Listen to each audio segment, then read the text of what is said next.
let's forget about all these other sequels that came out for Super Monkey Ball. And let's focus on Super Monkey Ball for the Nintendo Gamecube, because it's the most awesome. And me and Ryan both know that this game is the best game in the series due to the awesome graphics, awesome music, an awesome gameplay, and simple storyline. Ryan loves that. Ryan, what do you think about the story? Fine. The storyline, well, what I like about it is that there is none. And here's the thing. Storylines are good if they're used right. But this is the perfect example of why you don't need a story. We don't need to fucking know why these monkeys are in balls or why they're going through goal lines. They're doing it because they fucking feel like it. And that's all you need in a game, okay? So, yeah, that's about it. Well, let's talk about the actual game part now, since there is no storyline in the game. Max, what did you ultimately think about the story, about the gameplay? Did you think it was addicting? Did you think it was boring? Oh yeah, it's very addicting. I mean, basically, it's like you're going in a maze and you can't fall off the edges, and you know, there's these other PC games that have the same feature, but Super Monkey Ball featured something that no one else had. Not to mention, it's a lot easier to use with an analog stick than anything else out there. And there was a sequel for the Game Boy Advance where you used a D-pad, but trying to move in 3D with a D-pad just isn't easy. Can you imagine trying to play, like, Super Mario, like, I know the Nintendo 64 has a D-pad, but can you imagine if you had to use the D-pad to control Mario? It would be a pain in the ass, and it would be really hard at some parts to fight people with a D-pad. That's why the other sequels were a pain in the ass, and it was not as good. So that's also why Super Mario 64 for the DS sucks ass. Now, Max, let's talk about the sound here. Is the music addicting? Music is awesome. That's all I have to say. That is true. It's probably one of the best soundtracks I have ever heard in any game. I have to put it in my top 10, I think. But Sega always comes out with really good music for all their games. Even their Genesis. Yeah, man. 2 words. Blast processing. But anyway, as we were saying about the sound, it has kind of this weird mix. Like, when you hear it separately, you think, okay, this is kind of cool. But when it actually gets to the game, it kind of sets the mood, you know? And it's peaceful, yet at the same time gives you this sense of rush that, like, you know what? I like this music. There's no real way to put it unless you actually play the game. It also goes with the other themes that's with the maze or whatever, the main game. That is true. As you go throughout the game, there are different, let's call them, themes to the levels. Like, you've got a desert, there's one where you're underwater, you've got mountains above the clouds, which personally I think looks awesome. Makes me want to live in one of those little houses. You got a snow level, which has my favorite music on the whole game.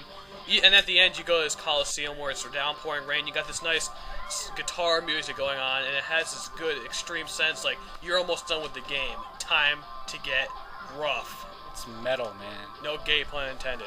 Max, how about the extras?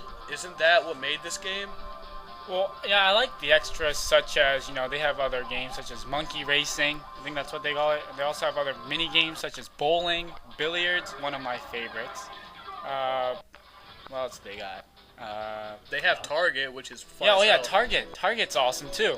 You're basically going off this ramp, and your ball opens up like a bird wing, and you need to glide, and then you fall onto these little targets that has different points on it. And then the point of them is to get the most points, because certain areas have higher points, and you have to dodge all these spike bombs and clouds, and which don't do shit. Yeah, bombs do shit though. Well, yeah, bombs are a pain in the ass. Yeah, bombs are a pain in the ass, but it's pretty challenging. And it's very fun. But let's talk about billiards. Billiards, I like. I love billiards. Here's the thing about billiards. Other than Monkey Ball, and well, let's just say we haven't really looked that hard for a good billiards game. So we just kind of were surprised, oh, billiards, let's play it. We got so addicted to that game, I'm not even joking. What made it simple was there was an overhead view, which allowed you to see where all the balls were on the map. You didn't have to keep turning around. You could tell where the ball was going to go, and if you heard in our We Play review, we referenced this because it is probably our favorite version of billiards anywhere, but like we said, we've never really looked for it, so we don't know exactly how they actually are. But if you like billiards, it's worth it, really. Plain and simple, just get the fucking game, man. Yeah, really. If in the end, I have to say, if you combine, like, here's my opinion. There's three things that make a game: graphics, sound, and the most important is gameplay. Gameplay will always be the most important. Now, as we said, Super Monkey Ball has addicting music, and I think most people who play the game will agree with me. The graphics, for its time, were good. It was for the Gamecube, and it was a launch title. So anyone who had just been coming from the Nintendo 64, now, I mean, like, if you bought an Xbox before it, you're not going to think that much of it. But if you had just come off a previous system, like the Nintendo 64, PlayStation, or even the Sega Saturn, for all five of you out there, then you will like the graphics. You will be impressed by the graphics. I was impressed by the graphics. I was too, man. Even though I came off the Dreamcast, I was still impressed. And finally, the gameplay part. This game is addicting. The only real thing that I would have a problem with... Well, actually, I really don't have a problem with it. You know, this is the part where I usually come up with what I don't like. But it's just that perfect mix, because there's good levels for beginners, there's easy levels for beginners, there's hard. It gets harder as it goes along. So really, there's a good gap from a beginner and a professional, because even in the later levels, someone who's a veteran in this game will be challenged.